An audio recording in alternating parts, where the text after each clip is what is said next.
Au nom de notre Seigneur Jésus-Christ.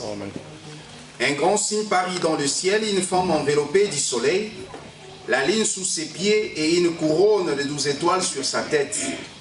Elle était enceinte, elle criait étant en travail et dans le douleur de l'enfantement.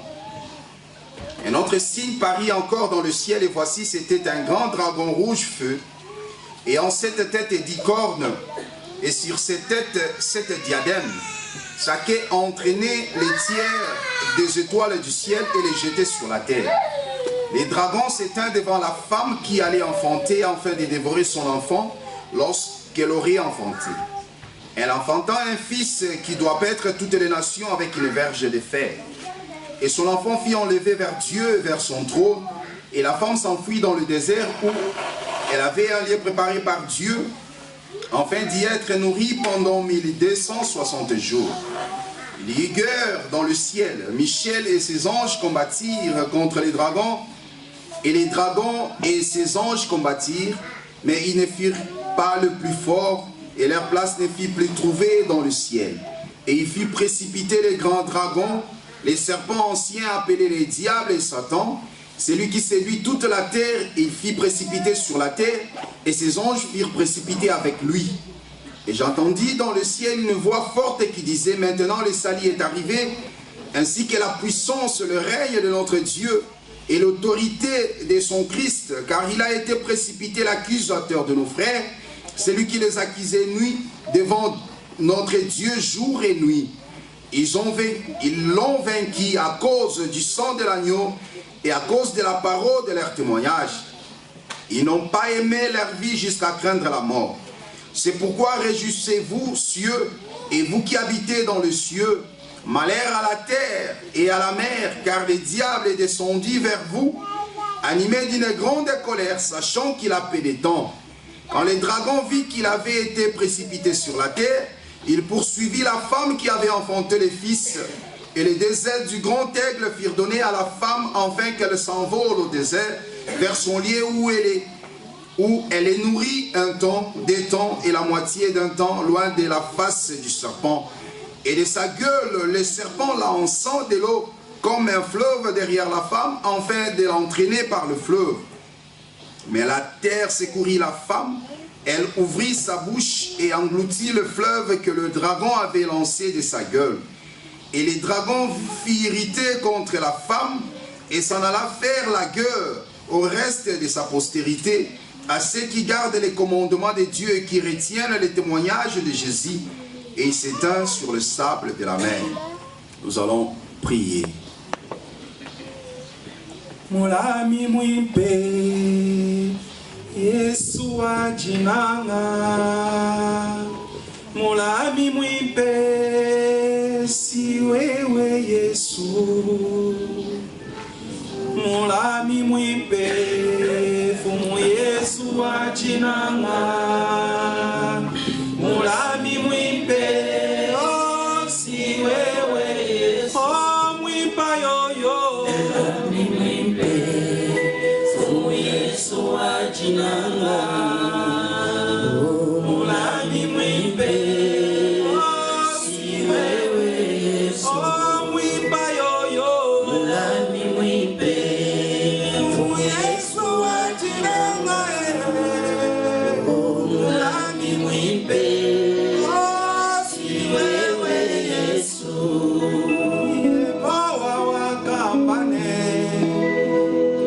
ulama musoko majiba ulama batu balama chana shadai wakambane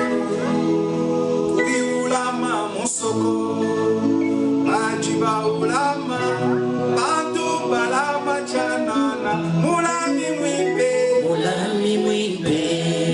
Fumu Yesu ajinanga, mulami mwimpe oh si wewe Yesu, mwimpa yoyo, mulami mwimpe fumu Yesu ajinanga, mulami mwimpe oh si wewe Yesu, epawa wakambane chintu muchanza chebe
Seigneur, tu n'as pas changé.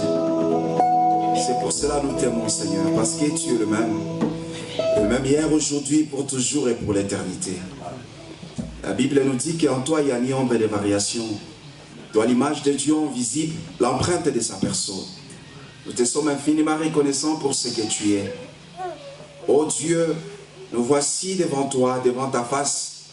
Nous nous sommes approchés avec assurance, sachant que le Dieu là est le même. Seigneur Dieu, nous sommes confiants que auprès de toi, Seigneur Dieu, nous nous sentons en sécurité, Seigneur. Ô roi, si tu as gardé Israël dans le désert, si tu as préservé Israël, si tu as permis à ce que Israël voit les Canaan, entre dans les Canaan, Seigneur, tu feras aussi que nous puissions trouver le repos. Car Éternel, tu as dit, je m'en vais vous préparer une place, je viendrai vous chercher. Ô Père bien-aimé, ton peuple est venu ce soir, Seigneur Dieu, parce que il sait que tu as quelque chose de meilleur pour leur âme. Tu as quelque chose de plus excellent que le monde ne peut nous donner, Seigneur. Yahweh, nous voulons que tu nous parles du haut des cieux. Yahweh, nous voulons que tu places ton trône au milieu de nous. Yahweh, nous voulons entendre la voix, oh Dieu, qui ébranla autrefois la terre. Et la Bible nous dit que cette voix parle aujourd'hui pour que nous puissions être sauvés. Oui, Seigneur, sauve-nous. Seigneur, guéris-nous. Seigneur, console nos cœurs. Seigneur, viens bander les plaies. Seigneur, viens créer toutes les choses en nous. Seigneur, viens, ô roi, nous donner la vie par ta parole. Nous renversons tout raisonnement. Nous renversons toute pensée. Nous renversons toute odeur qui s'élève contre la connaissance de Christ. Et que toute pensée soit captive à l'obéissance de ta parole. Règne au milieu de nous. Prends contrôle. Prends possession de ces lieux. Au nom de Jésus de Nazareth. Que le diable soit hors état de nuit. Au nom de Jésus, nous l'avons ainsi prié. Amen. Amen. Amen. Amen. Il est bon, il est merveilleux. Il est fidèle, il n'a pas changé. Bien-aimés, nous servons. Nous sommes les troupeaux de son pâturage. Nous sommes le bienheureux. Nous sommes les champs de l'Éternel. Nous sommes les jardins de Dieu. Et ce soir, nous sommes là, car c'est lui, le fleuve qui s'est divisé en 4 bras, afin d'arroser les jardins. Amen.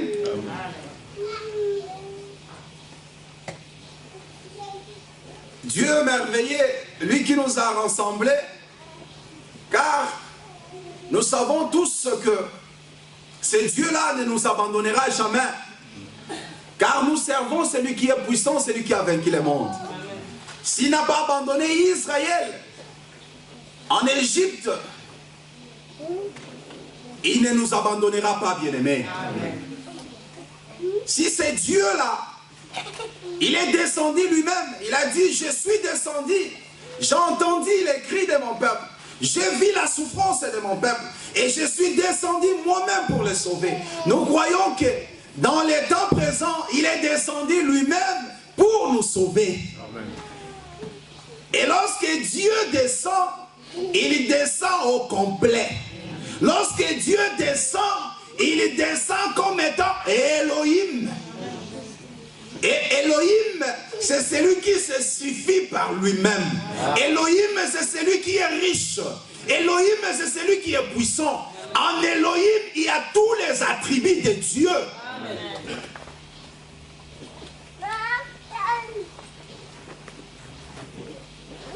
Il s'agit d'une femme. Cette femme qui a trouvé grâce devant Dieu. Il s'agit d'une épouse. Cette épouse qui a le soleil sur sa tête. Oui, bien-aimé, cette femme est enveloppée du soleil. Or, le soleil, c'est le bouclier des saints.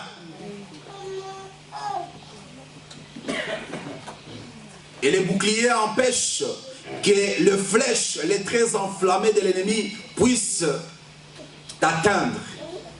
Les boucliers, bien-aimés, nous préservent et nous protègent. Voilà pourquoi celui qui est enfant de Dieu, celui qui sait que Dieu est avec lui, il n'aura pas peur des sorciers, il n'aura pas peur des magiciens, il n'aura pas peur des gens de ce monde, bien-aimés, parce que celui qui est avec nous est plus fort que celui qui est dans ce monde. Amen. Quand bien même l'ennemi était là, les dragons étaient là, de l'autre côté, mais la femme était rassurée. Pourquoi? Parce que la femme avait le soleil sur sa tête. Souvenez-vous, bien-aimés, un jour, lorsque Paul s'est levé pour combattre l'église du Seigneur, bien-aimés, Pierre, Jean, Jacques et les autres ne savaient même pas qu'il y avait un certain Saul qui était à l'air tous, qui avait reçu des principaux sacrificateurs l'autorisation, la permission de les arrêter. Et ils ignoraient tout cela, bien-aimés. Mais celui qui garde Israël, celui qui veille sur Israël, voyait et savait, bien-aimés. Et ce jour-là, bien-aimés, sur les chemins d'Emmaüs, de Damas plutôt, hein? C'est Damas? Damas, oui. Paul, Damas.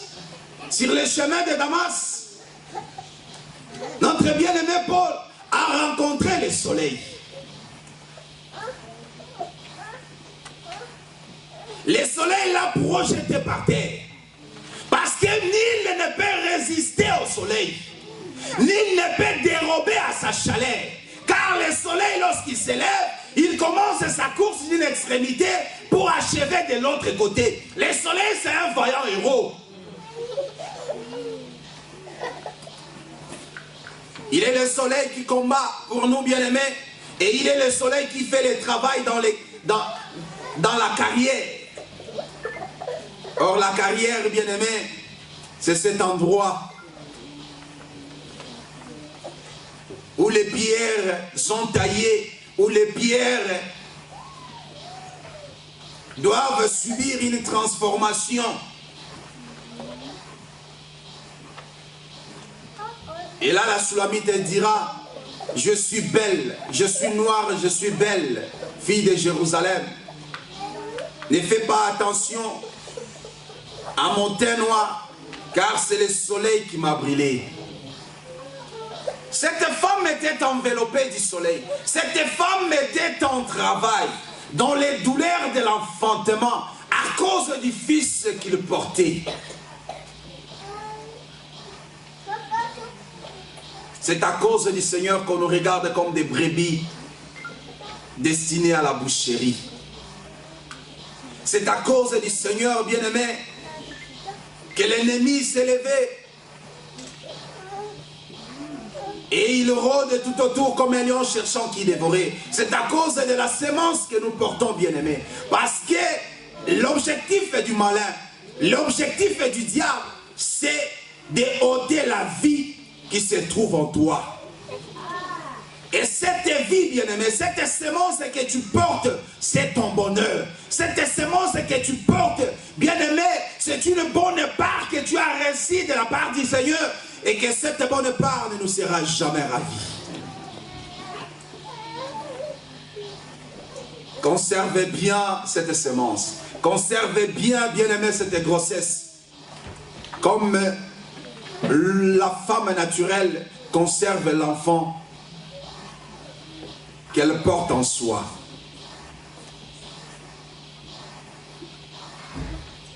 Les dragons étaient de l'autre côté, mais la femme avait une couronne de 12 étoiles. Et nous avions expliqué que la couronne des 12 étoiles, c'est tout simplement l'enseignement. Car Daniel 12:3 nous dit que ceux qui auront enseigné la justice brilleront comme les étoiles.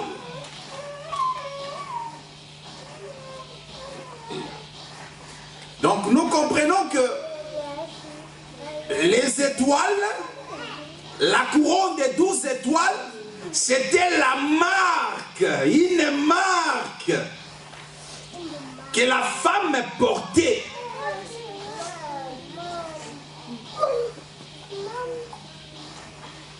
Parce que, bien aimé, la couronne est portée sur la tête. Ça occupe le front. Ça couvre la tête. Et vous allez remarquer, nous allons lire une écriture. Deutéronome 11, la Bible dit ceci.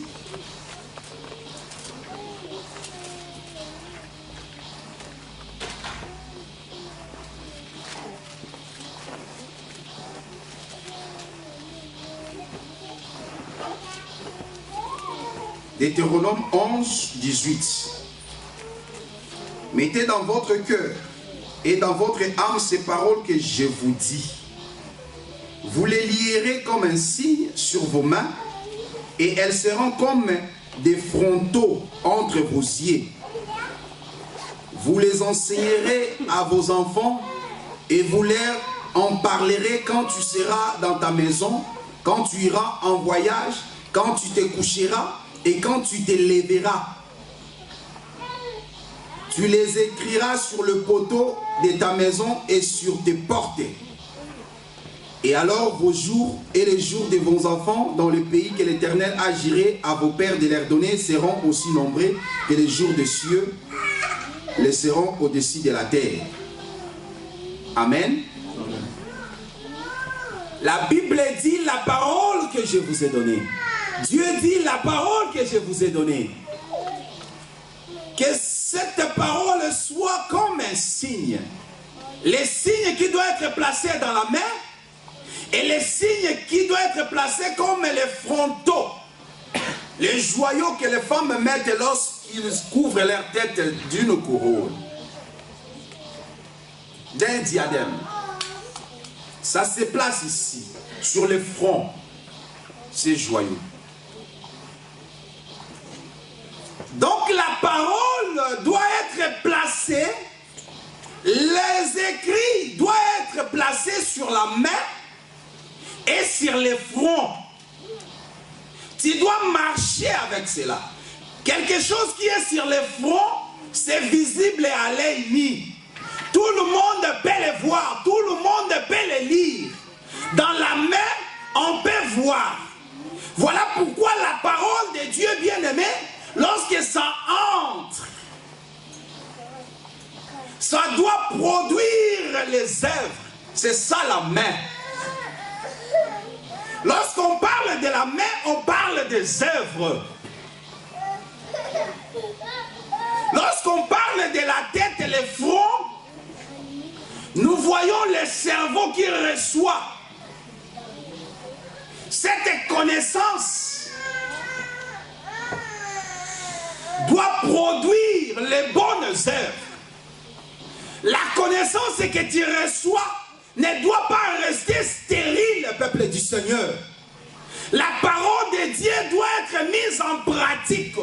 La Bible dit, écris-le partout, même sur les poteaux de ta maison.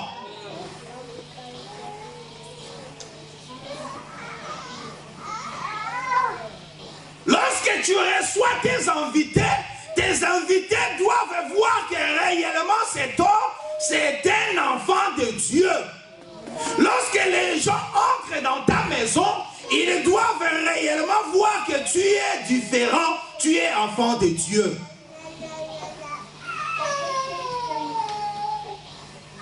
Cette parole doit te suivre même dans ta maison. Tu dois l'écrire même dans la vie de tes enfants. La Bible veut dire tout simplement que dans ta vie de tous les jours, on doit voir la parole. Amen. Dans les lieux de travail, on doit voir la parole. Tu dois être différent, bien-aimé. C'est seulement à ce moment-là que tu prolongeras tes jours. C'est seulement à ce moment-là que tu verras la bénédiction de l'Éternel.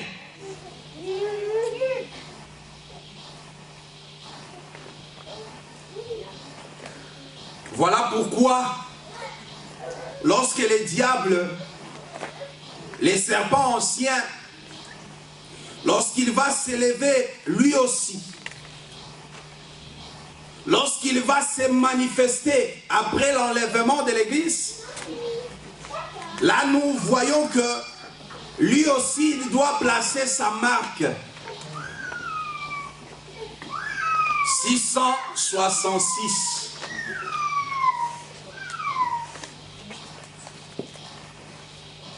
Je vous informe, la marque de la bête, les signes 666 qui sera placé sur le front et sur la main,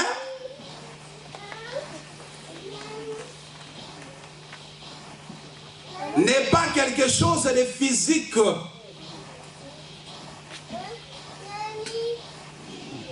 Pour que tu puisses vérifier les t-shirts que tu mets, si tu vois 6, 6, 6, tu dis non, ça c'est la marque de la bête et je ne peux pas mettre ce t-shirt. Si tu vois l'appareil, le modèle écrit 6, 6, 6, tu dis ah, réellement ça c'est la marque de la bête. Non, c'est une bête, mais il n'est pas bête, hein.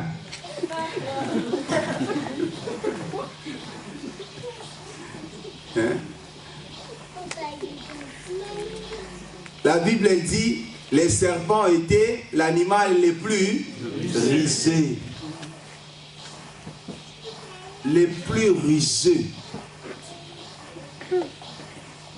C'est pour dire que la marque de la bête n'est pas comme on a l'habitude d'entendre et de comprendre. Il est l'imitateur. De la même manière, aujourd'hui, le Seigneur place sa marque sur nous, parce qu'enfant de Dieu, cette écriture que nous venons de lire, montre que tout enfant de Dieu doit avoir la marque sur le front et sur la main.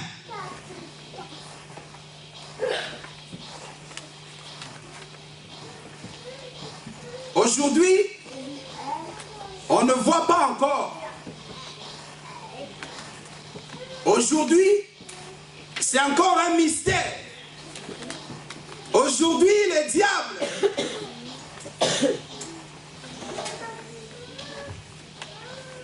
il prépare les éléments. C'est comme David qui voulait construire le temple.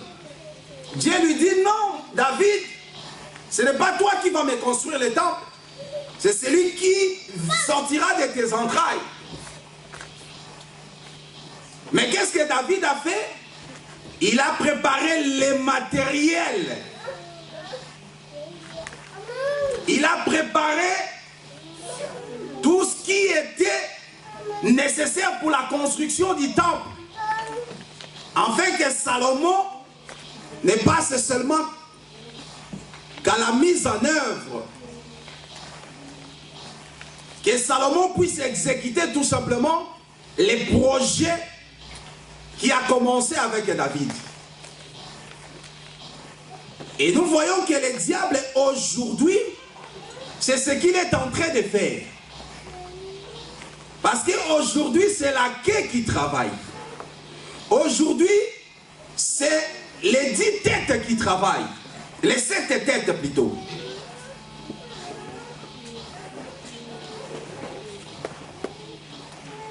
Parce que on a déjà expliqué les têtes. La Bible a déjà expliqué lorsque Jean voulait savoir c'était quoi les 7 têtes de la bête, c'était quoi les 10 cornes de la bête, on nous avait donné l'explication. La Bible dit que les 7 têtes sont 7 montagnes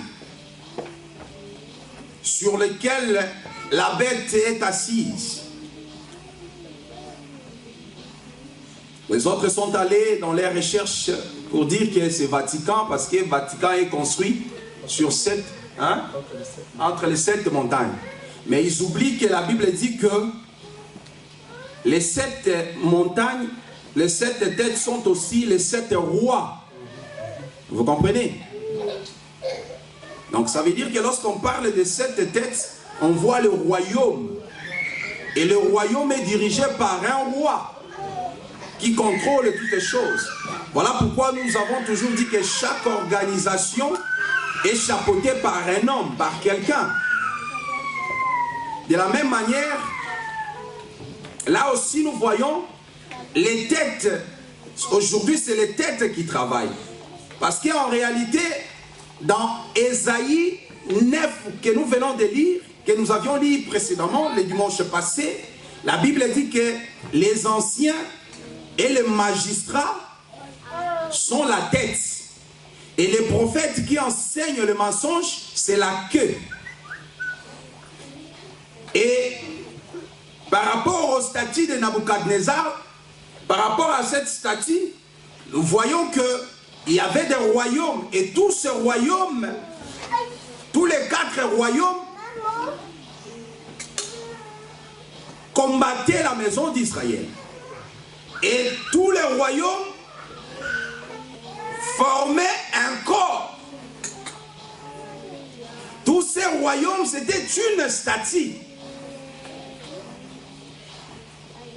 Babylone, Mède et Perse, Grèce et Rome formaient un corps. Ça veut dire que c'était les diables qui agissaient, mais par les royaumes. À travers les royaumes, ils combattaient les enfants de Dieu. Ils combattaient le peuple de Dieu. C'est ce que les diables continuent aujourd'hui à faire. Aujourd'hui, nous voyons les diables par les têtes.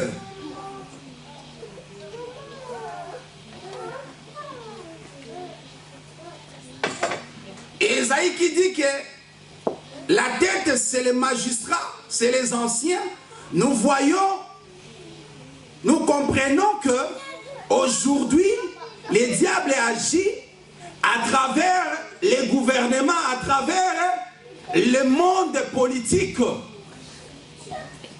à travers les lois votées chaque jour.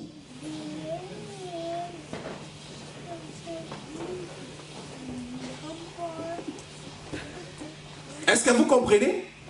À travers la politique, nous voyons les diables agir. Nous voyons la main de l'ennemi.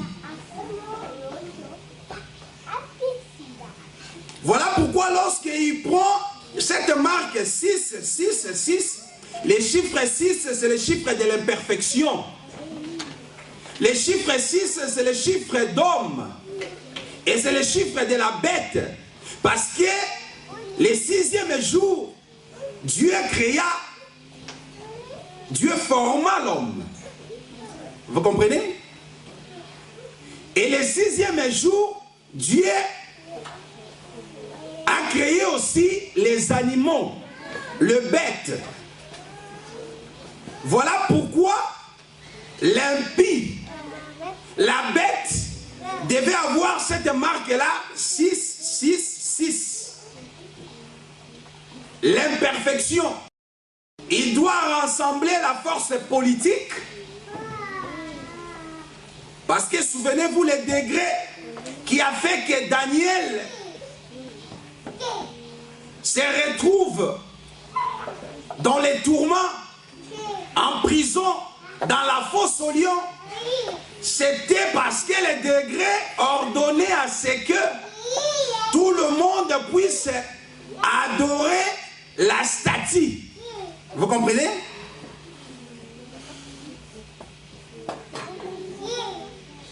Les les degrés étaient politiques. Mais cependant, dans ce qui est politique, nous voyons une adoration, quelque chose de religieux. Est-ce que vous comprenez ça?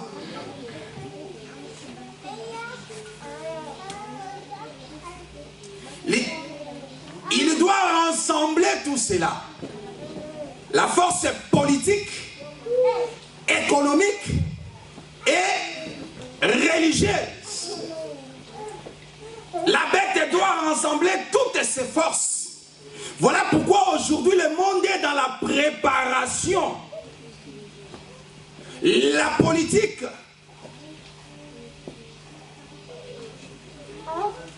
c'est l'instrument que le diable utilise pour préparer sa venue. À travers les lois, à travers les alliances, à travers la globalisation.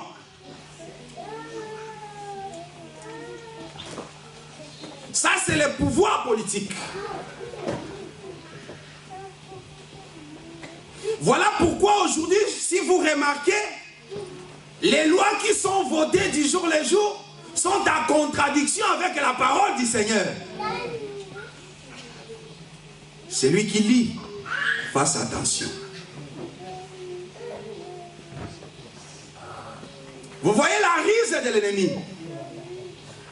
Mais l'Église a la lumière. L'Église a les yeux pour voir et dénoncer toutes ces choses.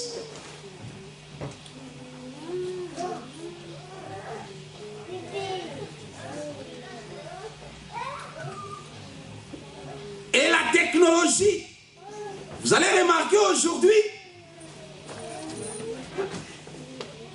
la technologie ne fait que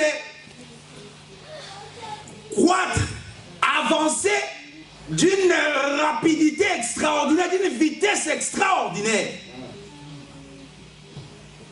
Et remarque que tous les réseaux sociaux, Facebook, Twitter, toutes ces choses-là, qu'est-ce qu'ils bénéficient de toutes ces choses?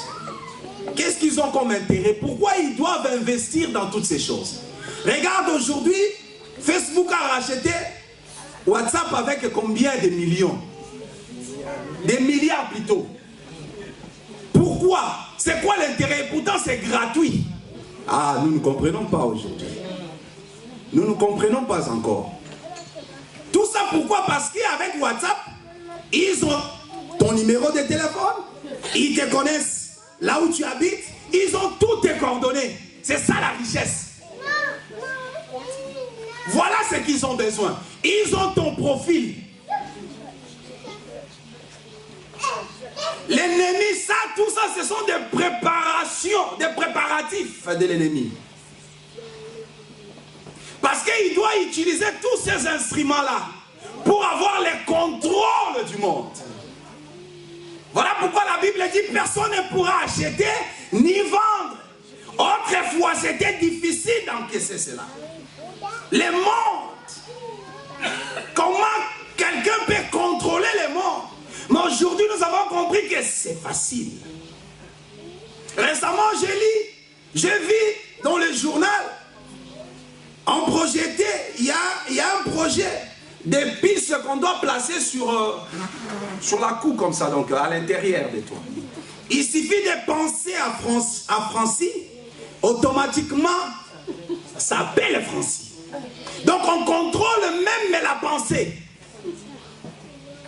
Ça c'est la technologie. Vous voyez l'antichrist. Aujourd'hui c'est la tête. Donc c'est le gouvernement, c'est la loi, ce sont le parlement, la globalisation, toutes ces choses préparent l'arrivée de l'antichrist. Et nous voyons la quai que nous avions expliqué autrefois. C'est les faux prophètes.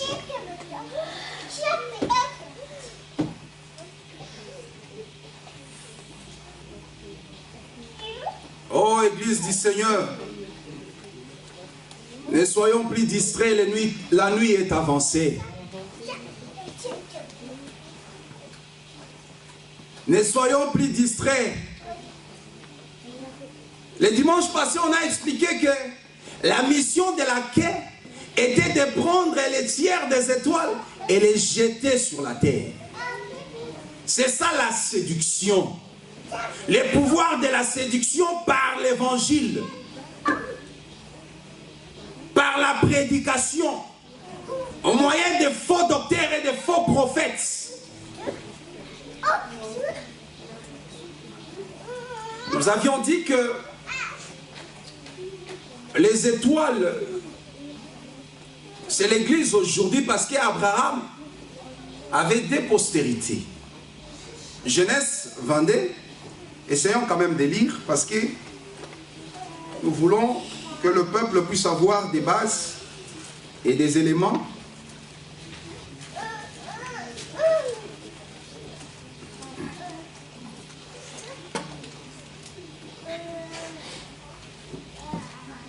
Genèse 22, je commence au verset 15.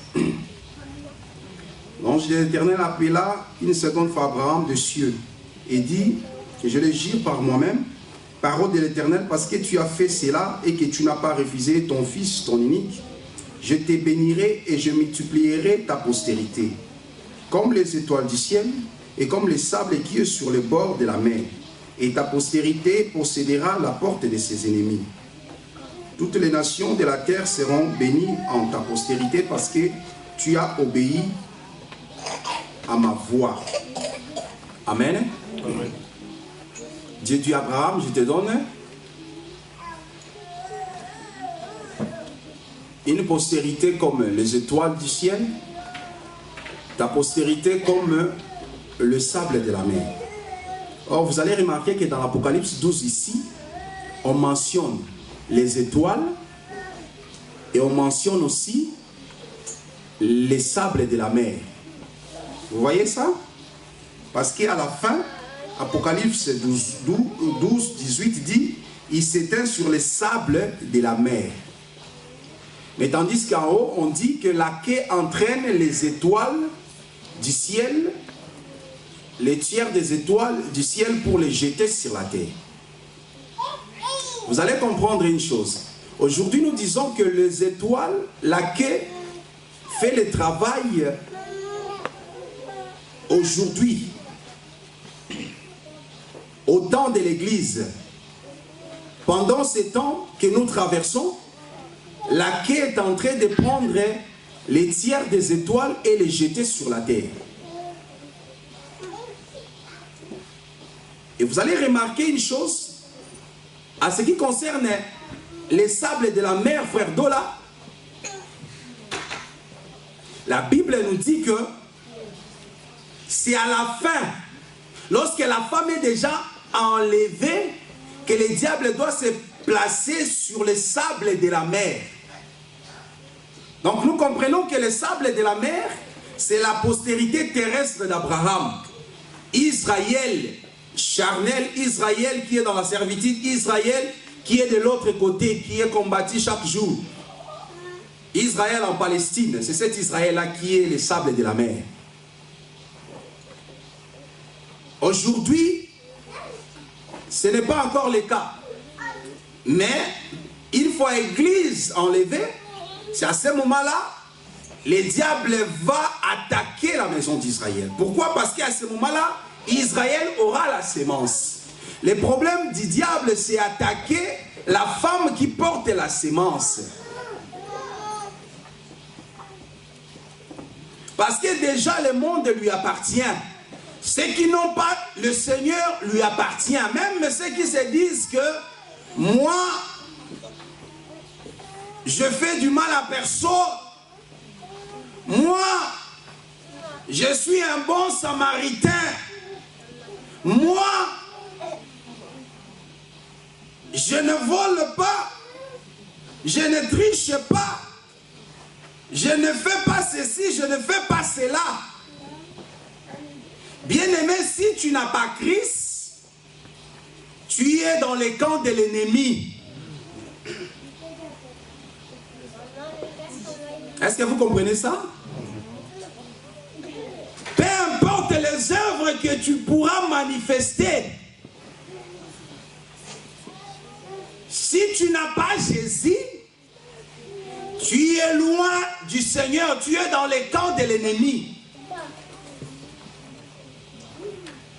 Parce que remarquez, par rapport aux œuvres,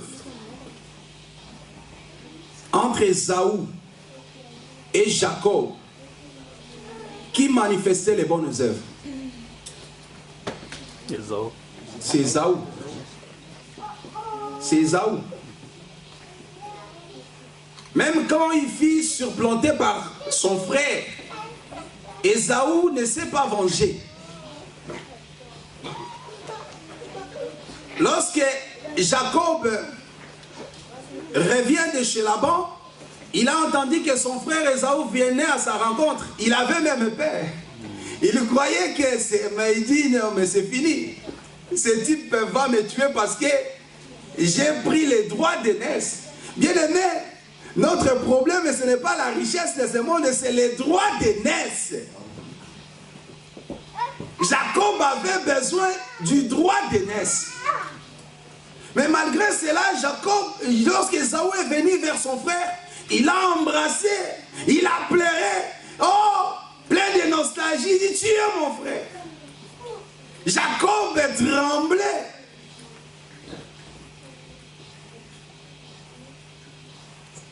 Jacob avait présenté à Ésaü le présent, toutes sortes de richesses.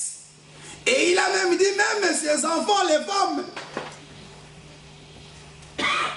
sont à ton service, mon Seigneur. Ésaü. Ésaü a dit, non, je n'ai pas besoin de prendre toutes ces choses. Parce que moi aussi, Dieu m'a béni, je suis devenu riche. Vous voyez la bénédiction? Vous voyez la différence de la bénédiction? Quand bien même la Bible dit que j'ai aimé Jacob, j'ai haï Ésaü. Est-ce qu'Ésaü n'est pas frère de Jacob? Mais j'ai aimé Jacob, j'ai haï Ésaü. Malgré que Dieu n'a pas aimé Ésaü, mais Dieu l'a béni matériellement. C'est pour cela que nous disons que le monde, la bénédiction matérielle, ne veut rien dire. Cela ne veut pas dire que Dieu est avec toi. Dieu peut te bénir matériellement, mais son amour n'est pas avec toi. Notre problème, c'est les droits d'aînesse. Car celui qui a les droits d'aînesse, c'est celui qui reçoit la bénédiction du Père. Et lorsque le Père voit Jacob, il dit, mon fils, son odeur, c'est comme l'odeur d'un champ béni par l'Éternel.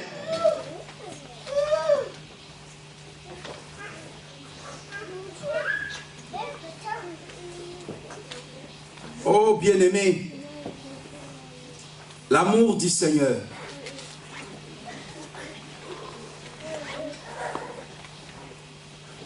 La femme enveloppée du soleil. Cette postérité céleste, c'est la quai qui combattait cette postérité céleste.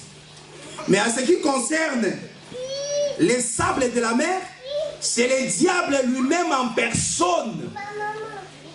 Parce que lorsqu'il fut précipité sur la terre, la Bible dit malheur à la terre, malheur à la mer. Car le diable est descendu avec une grande colère, sachant qu'il a peu de temps.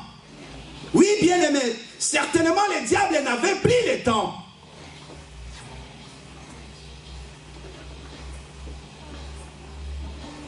Mais aujourd'hui, c'est encore le mystère. C'est ce que Paul nous dit, le mystère de l'iniquité agit déjà. Aujourd'hui, le diable regarde dans les ouvertures des seaux. Dans l'ouverture des seaux, dans les ouvertures des seaux, nous voyons le premier cheval qui se lance dans les terrains, dans les combats. C'est un cheval blanc. Tu peux confondre ce cheval-là avec le cheval de l'Apocalypse 19. Parce que le Seigneur Jésus-Christ, lorsqu'il descend, il est monté aussi sur un cheval blanc. C'est pour dire qu'aujourd'hui, il faut avoir les yeux pour voir les diables. C'est pour cela le Seigneur, lorsqu'il parle dans Matthieu 24, il parle des aigles. Ils diront, il est ici, il est là-bas, n'y allez pas. Mais en quelque lieu où sera le corps, c'est là où s'assemblera les aigles.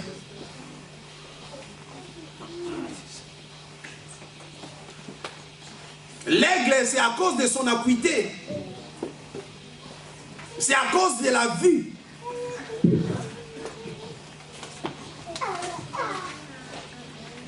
Lisons un peu le Matthieu 27, là, quelques écritures.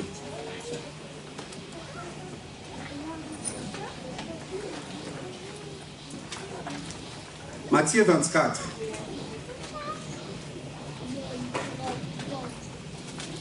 Le premier verset, la Bible dit ceci. Comme Jésus s'en allait au sortir du temple, ses disciples s'approchèrent pour lui en faire remarquer les constructions. Mais il leur dit, voyez-vous tout cela? Je vous le dis en vérité, il ne restera pas ici pierre sur pierre qui ne soit renversée. Il s'assit sur la montagne des Oliviers et les disciples vinrent en particulier lui poser cette question. Dis-nous quand cela arrivera-t-il et quel sera le signe de ton avènement et de la fin du monde? Le Seigneur commence maintenant à répondre. Il dit, Jésus leur répondit, prenez garde que personne ne vous séduise, car plusieurs viendront sous mon nom, disant, c'est moi qui suis le Christ. Et ils séduiront beaucoup de gens. Vous voyez? Ça, le Seigneur parle de l'aspect spirituel. Il dit, plusieurs viendront sous mon nom et séduiront plusieurs. Donc nous voyons qu'ici, c'est la quai qui travaille. Verset 9, la Bible dit, alors on vous livrera au tourment et l'on vous fera mourir et vous serez haïs de toutes les nations à cause de mon nom. Alors aussi plusieurs succomberont et se trahiront, se haïront les uns les autres. Plusieurs faux prophètes. Ah, vous voyez la quai ici. Hein, frère Dole? Plusieurs faux prophètes s'élèveront et ils séduiront beaucoup de gens. Ça, c'est le travail de la quai, qui prend les tiers des étoiles pour les jeter sur la terre. Ici, le Seigneur dit, plusieurs faux prophètes s'élèveront et ils séduiront beaucoup de gens. Et parce que l'iniquité se sera accrue, l'amour de plusieurs grands nombres se refroidira. Mais celui qui persévérera jusqu'à la fin sera sauvé. Oui, bien-aimés, nous avons besoin de la persévérance. Verset 24. Je saute, hein, vu le temps. Car il s'élèvera des faux Christ et des faux prophètes. Ils feront des grands prodiges et des miracles au point de séduire, s'il était possible, même les Élis. Gloire soit rendue à Dieu. Il s'élèvera des faux prophètes et qui feront des miracles et des prodiges. Oh bien-aimés, les Élis ne peuvent pas être séduits par quelque miracle que ce soit.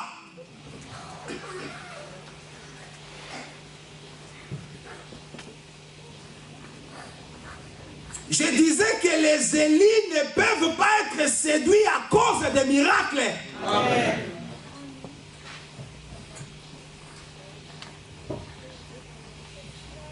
Aujourd'hui, plusieurs ont embrassé les messages.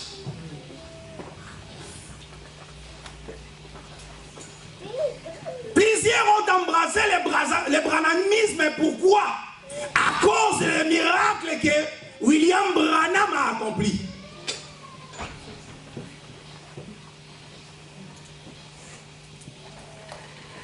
Un enfant de Dieu ne se laisse jamais séduire à cause des miracles. Parce que même le Seigneur nous a avertis, je crois, je ne sais pas si c'est le livre de Deutéronome, il dit, si un prophète vient chez toi et t'annonce des choses, et que tu vois ces choses-là s'accomplir, Hein, tu as vu que vraiment c'est exact ce que le prophète a dit. Sans tâtonnement. Ah oui, quand je parle de la prophétie, ici c'est la prophétie avec exactitude. Il te dit, tu t'appelles Francis. Tu es ceci, tu es cela. D'ailleurs hier, il s'est passé, il te dit avec précision. Je ne parle pas de la prophétie de tout. Moi, Seigneur, je suis au milieu de vous. Non. La prophétie avec précision. C'est ce que la Bible dit ici. Deutéronome 13, hein? Que Dieu te bénisse, mon frère. Il dit que il faut attendre les prophètes au tournant. C'est l'adoration. S'il te dit, allons adorer un autre Dieu. Là, à ce moment-là, tu comprendras que c'est par audace que ce prophète a parlé. C'est moi, l'Éternel, qui t'a mis à l'épreuve.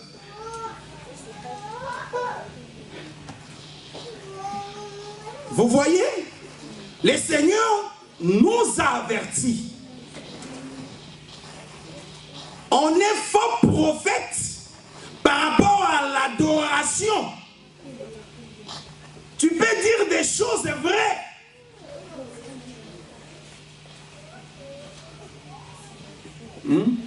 Là, lorsque les prophètes commencent à parler, tu mets les bras comme ça. Ah, prophète parle. Ah, parle. Je reçois tout ça.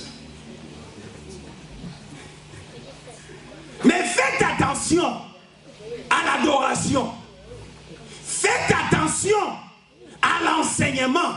Parce que lorsqu'on parle de l'adoration c'est l'enseignement. Amen. Quel enseignement il te présente? Son enseignement, bien-aimé, est-ce que c'est Jésus qui est glorifié? Ou est-ce que cet homme prend la place de Jésus dans les Écritures?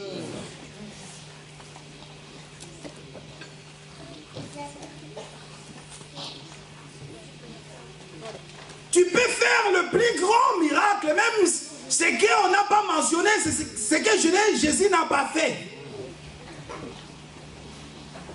Mais si tu nous dis que c'est toi, le troisième Adam, nous comprenons que ça, c'est la doctrine des démons. C'est l'esprit séducteur. Parce qu'il n'y a pas de troisième Adam, il n'y a que le second Adam et le dernier. Le premier Adam, la Bible dit, est devenu une âme vivante. Et le second et le dernier Adam est devenu un esprit qui donne la vie. On n'a plus besoin de troisième Adam. Tu peux faire tant de miracles. Mais si tu viens, tu dis que c'est toi, Élie, qui doit venir, et que nous examinons les Écritures, nous comprenons que Élie ne doit pas faire le travail. Maintenant, là, bien-aimé, nous rejetons tout ce que tu as fait de bien là comme miracle. Nous comprenons que ça, c'est la doctrine des démons. C'est un esprit séducteur. Gloire soit rendue à Dieu parce que les Élis ne seront jamais séduits. La Bible dit que ce serait tellement semblable. Les choses seront tellement... Oh là là! Jusqu'au point de séduire les Élis, si cela était possible. C'est-à-dire qu'un Élie peut être séduit. Il dit peut. Mais ça ne serait pas possible. En voyant la démonstration, la façon dont on marche avec les Écritures, un Élie peut voir et dit non, mais c'est mon frère. Mais avec l'œil de l'aigle, il comprendra non. Nous n'avons pas la même sémence. Vous voyez? Voilà pourquoi la fois passée, on a expliqué que Les Élis, en réalité, lorsqu'on parle des étoiles, on dit que les tiers des étoiles. C'est-à-dire, si un tiers est tombé, ça reste des tiers. Or, la Bible dit que dans l'église, il n'y a pas seulement les Élis, il y a aussi les appelés. Donc, nous comprenons que ceux qui seront séduits, ce sont les appelés. Mais cependant, ils étaient comptés parmi ceux qui sont dans la maison d'Abraham. Cette postérité-là céleste. Lisons Éphésiens, je pense.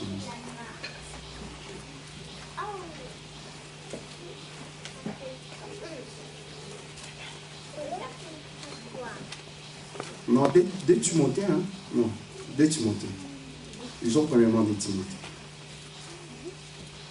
Qu'est-ce nous dit de Timothée? De Timothée 2, verset 2. De Timothée, chapitre 2, nous commençons au verset 14.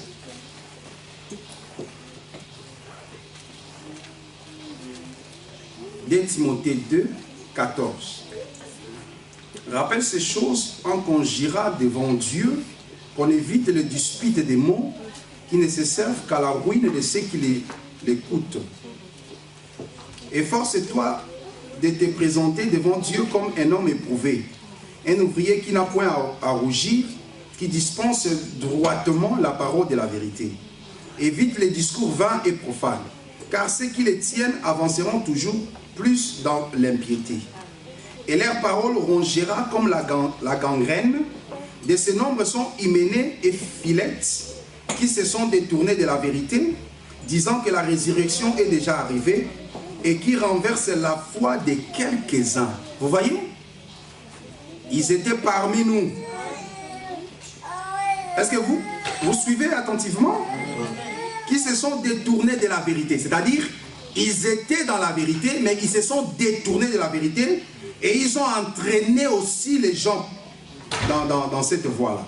Détournés de la vérité, disant que la résurrection est déjà arrivée, et qui renverse la foi de quelques-uns. Néanmoins, le solide fondement posé par Dieu subsiste. Avec ces paroles qui lui servent de sceau, le Seigneur connaît ceux qui lui appartiennent. Et quiconque prononce le nom du Seigneur, qu'il s'éloigne de l'iniquité. Dans une grande maison, ça c'est très important. Dans une grande maison, il n'y a pas seulement des vases d'or et d'argent, mais il y en a aussi de bois et de terre. Les uns sont d'un usage vil. Si donc quelqu'un se conserve pur, en s'abstenant de ces choses, il sera un vase d'honneur, sanctifié, utile à son maître, propre à toute bonne œuvre. Amen. Dans une grande maison, il n'y a pas seulement que des vases d'or et d'argent. Paul nous montre que dans une grande maison, il y a aussi les vases d'usage vil. Vases de terre, de bois. Or, les étoiles qui sont dans le ciel, c'est considéré comme la grande maison, la maison d'Abraham. Mais dans cette maison, il n'y a pas seulement des vases d'argent et d'or. Il y a aussi des vases d'usage vil. Des vases de colère, mais ils sont dans la maison. Hyménée, Philette, ils étaient dans la vérité. Mais ils se sont écartés. Par quoi? Par l'enseignement. Ils ont changé l'enseignement. Ils ont dit que la résurrection de Moraï est déjà liée.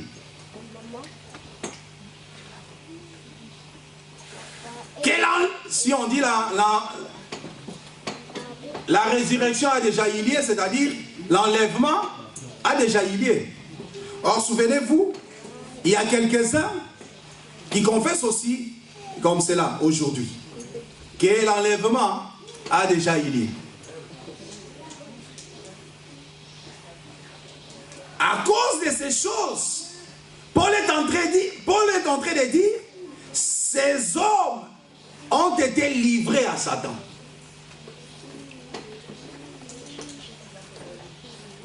Donc nous comprenons que c'est l'esprit de la séduction.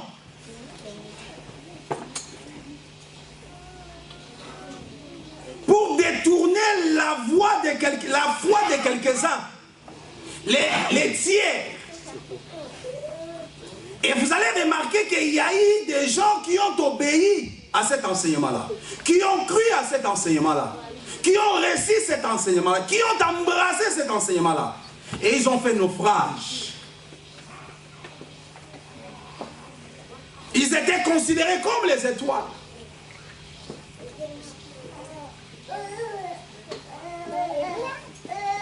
Voilà la grande maison. Lorsque le Seigneur choisit ses disciples, vous allez remarquer que parmi les disciples choisis, il y avait un démon. Mais il était choisi, il était appelé, mais il n'était pas élu. Mais il était compté parmi les 12. Oh, bien-aimé, oui, Judas était compté. Parce qu'en réalité, l'adoration ne pouvait pas, le fait ne pouvait pas descendre sans les chiffres 12. Nous comprenons que Judas était compté, il était parmi. C'est-à-dire Judas était compté parmi les étoiles.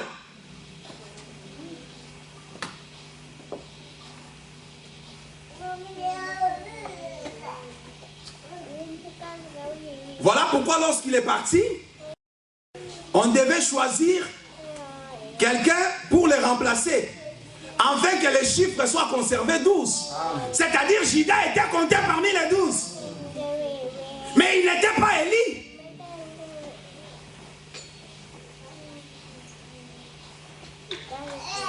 Oh, Église du Seigneur, c'est l'enseignement. Aujourd'hui, il y a des faux prophètes, il y a des faux docteurs.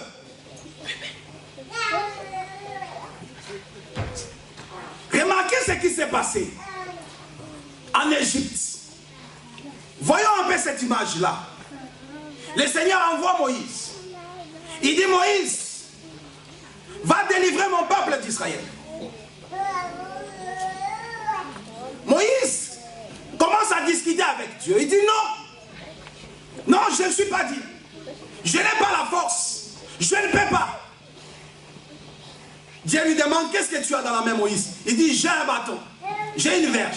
Alors jette-le par terre. Il jette la verge par terre. La verge devient un serpent.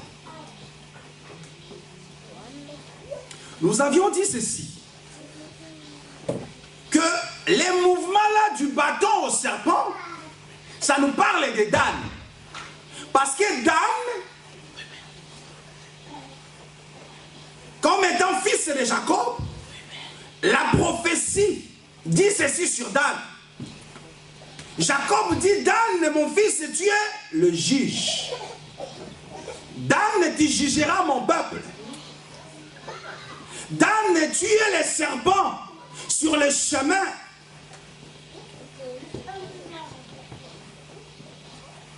Lisons Genèse 49, verset 16. Dan jugera son peuple comme l'une des tribus d'Israël. Dan sera un serpent sur le chemin, une vipère sur les sentiers, mordant les talons du cheval pour que les cavaliers tombent à la renverse. Et cela a eu lieu. Lorsque Pharaon, Exode 12,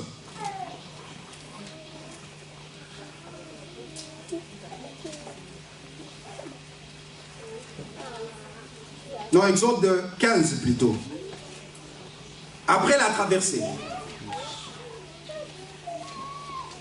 Exode 15, je commence au premier verset. Alors Moïse et les enfants d'Israël chantèrent ces cantiques à l'Éternel. Ils dirent, je chanterai à l'Éternel car il a fait éclater sa gloire. Il a précipité dans la mer les chevals et son cavalier. Alors, qui est ce cheval et son cavalier? Il parlait. Il parle de qui? Des pharaons. Donc, Dieu montrait déjà à Moïse qu'écoutez Moïse, c'est le serpent qui va faire le travail. Tu es un serpent. Parce que le serpent, c'est lui le juge du peuple. Et souvenez-vous que lorsque Moïse, lorsqu'il vivait encore dans la maison des pharaons, il a voulu intervenir dans le dispute de ses frères. Qu'est-ce que les frères ont dit? Qui t'a établi juge? Mais ici, la Bible nous montre que Dan, il est le juge. Donc Dieu voulait montrer à Moïse que n'aie pas peur de Pharaon. Parce qu'il a dit, je te ferai Dieu devant Pharaon. En d'autres termes, c'est moi Dieu qui prend ta chair, qui prend ta peau, qui prend ton corps pour travailler. Et je travaille comme Dan. Parce que Deutéronome nous dit que Dan, c'est un jeune lion. Donc, il est le serpent, il est aussi le lion. Or, le lion, Apocalypse nous dit que c'est le lion qui a vaincu.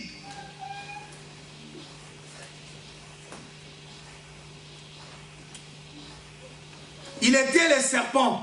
Dieu voulait lui dire que Moïse, c'est moi le serpent. C'est moi qui suis descendu. Parce que lorsqu'il est bâton, il a encore la souveraineté. Il est encore puissant, il est encore fort dans le ciel. Mais il faut que le bâton touche la terre. Lorsqu'il touche la terre, il devient serpent. Parce que, bien aimé, pour que le peuple soit sauvé, le peuple mordu par le serpent devait être sauvé que par le serpent. Amen. Voilà pourquoi Jean 3 dit, de la même manière que Moïse éleva le serpent des reins, aujourd'hui le Fils de l'homme doit être élevé. Amen. Et quiconque élèvera ses yeux et regardera ce serpent-là sera guéri. Amen. Amen. Le premier serpent, c'est le diable qui a mordi. Mais le second serpent qui s'élève sur la croix, qui est élevé, c'est Jésus-Christ de Nazareth. Et remarquez que le serpent était en airain. Les reins parlent des jugements de Dieu. Parce que les reins résistent au feu.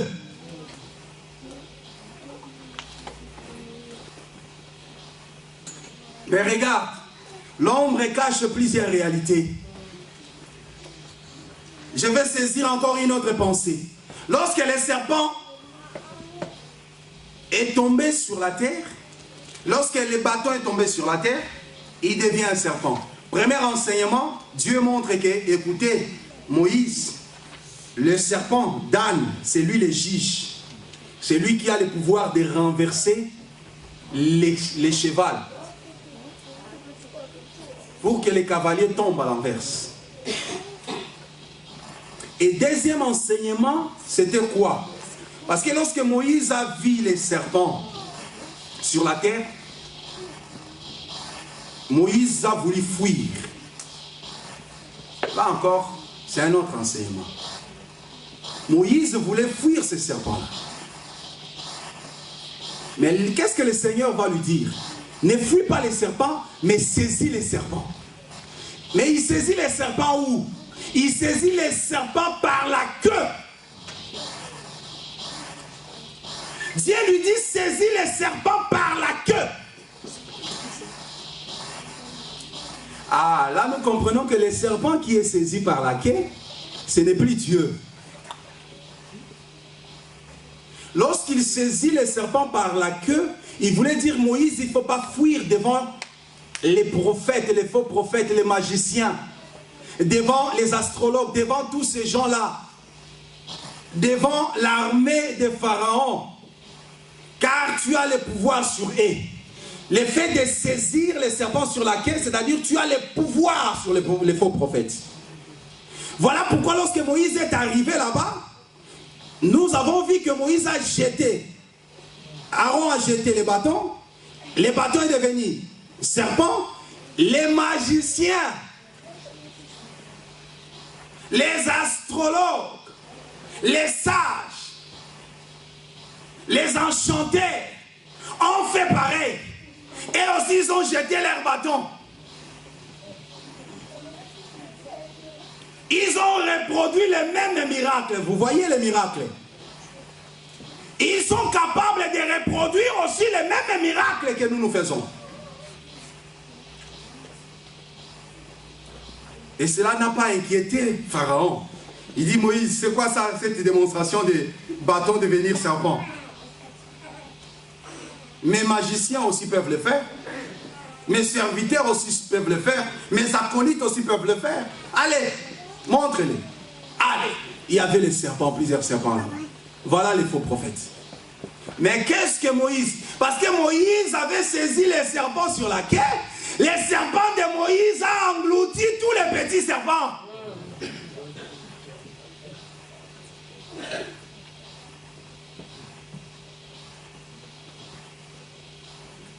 Qu'est-ce que nous voulons dire par là?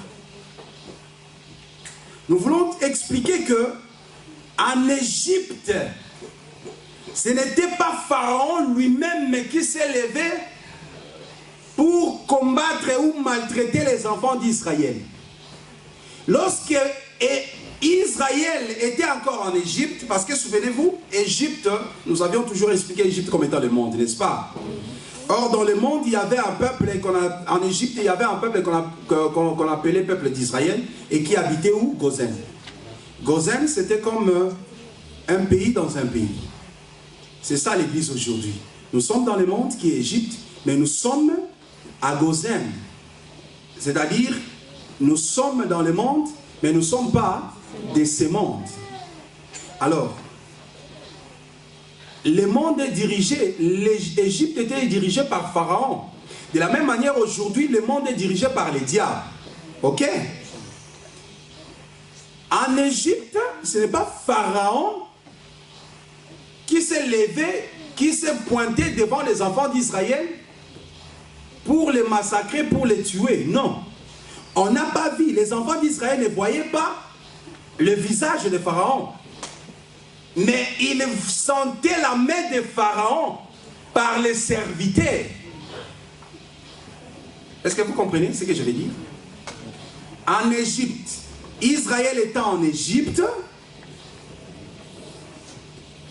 on n'a pas vu Pharaon comme ça maltraiter les enfants d'Israël, physiquement comme ça. Les enfants d'Israël ne voyaient pas le visage de Pharaon, ne voyaient pas Pharaon comme ça.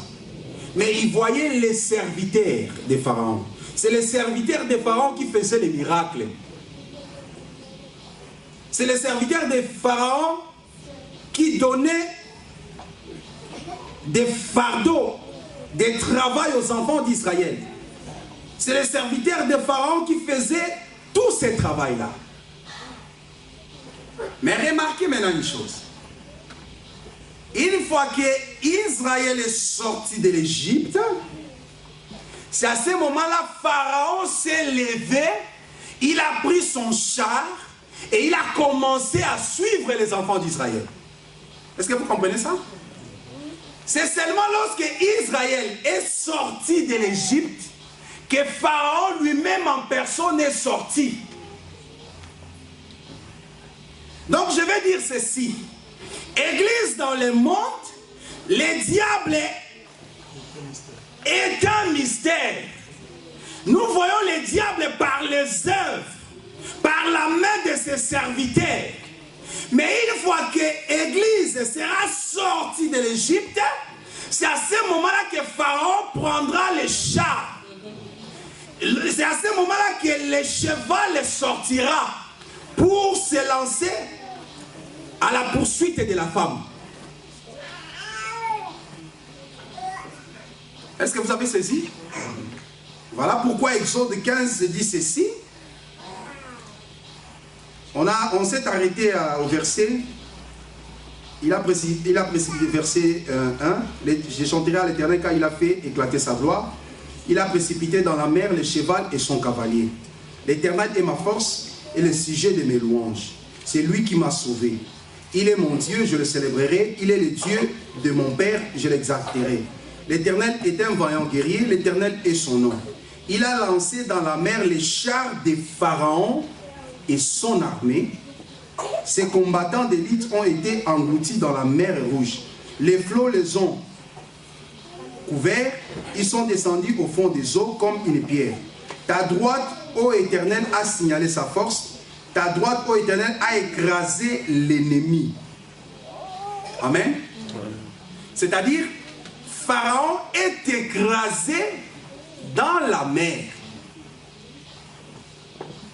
Et Israël il a déjà traversé de l'autre côté. Israël n'était plus en Égypte. Donc nous comprenons que Pharaon sera manifesté, sera révélé seulement lorsque l'Église sera enlevée. Et une fois l'Église enlevée, c'est à ce moment-là, Pharaon sortira de sa cachette. Pharaon se mettra en marche. Et là, nous voyons que c'est dans la mer que Pharaon sera écrasé. Or, vous allez comprendre une chose. Si vous lisez Apocalypse 10, Apocalypse 10, lorsqu'on voit les livres ouverts, la Bible dit qu'ils ont vu un ange qui avait les livres ouverts. Il avait un pied sur la mer, un autre pied sur la terre, et il rugit comme un lion.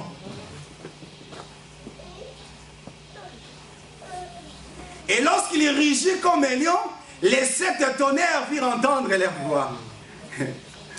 Dieu nous donnera le temps de parler des 7 tonnerres. Parce que là encore, il y a un grand débat.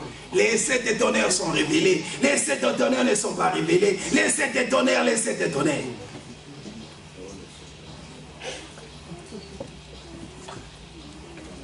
Donc nous comprenons que cet ange qui descend, les livres ouverts, il s'agit de Jésus-Christ à la fin de sa mission. Et il vient prendre l'autorité maintenant sur le peuple de la mer et sur le peuple de la terre.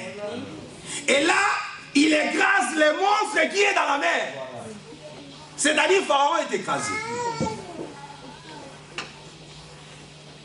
Ça, c'est la prophétie. Ce sont des choses très difficiles. Et je sais que l'Église est appelée à comprendre toutes ces choses. Par la grâce du Seigneur, nous allons essayer de rendre ça plus facile. Mais ça ne sera pas maintenant. Parce que je dois mettre une virgule aujourd'hui et laisser la place à d'autres serviteurs de venir arroser. Et si Dieu nous donne encore le temps, nous allons essayer de continuer et d'expliquer le reste de mystère. Ah, mais comme alors vous mettez la virgule aujourd'hui, parce qu'il y avait une question par rapport à ce que vous avez dit sur les 7 collines. Ouais. Oui, que les 7 collines, que les autres, quand vous dites que les autres ont pensé que c'était Rome, parce que ça a été prêché ici, il y a 3 ans de cela. Oui, ça a été prêché ici, les images sont là, que les 7 collines-là, c'est Rome. Donc ce qui a été prêché là n'était pas vrai. En fait, je ne me rappelle pas de cet enseignement-là, mais de toutes les façons... Si, d'ailleurs, il y a 2 prédicateurs qui en ont parlé. Bon, normalement, déjà par rapport aux Écritures, vous verrez que si vous parlez de 7 collines, que c'est Rome, là où la bête s'est assise, ça serait difficile parce que la Bible dit que 5 sont tombés. Un existe et l'autre arrive. Donc du coup, comment tu vas faire asseoir ça avec Rome? Non. Oui, mais ça a été prêché, vous étiez tous là. Donc, Bon, en fait, la connaissance augmente et puis la simplicité de l'évangile éternel est que lorsque la vérité vient, on rejette tout ce qui est de l'enfance. Donc la vérité est que ça ne peut pas être Rome. Pourquoi? Parce que l'Écriture continue à expliquer que ce sont aussi 7 rois. 5 sont tombés. Un existe, l'autre n'est pas encore venu. Vous comprenez? Donc, voilà pourquoi nous expliquons que ça ne peut pas être Rome. Quoiqu'il peut y avoir des similitudes, il y a des ressemblances et tout ça. Voilà, donc ça ne peut pas être aussi facile comme ça. Vous voyez?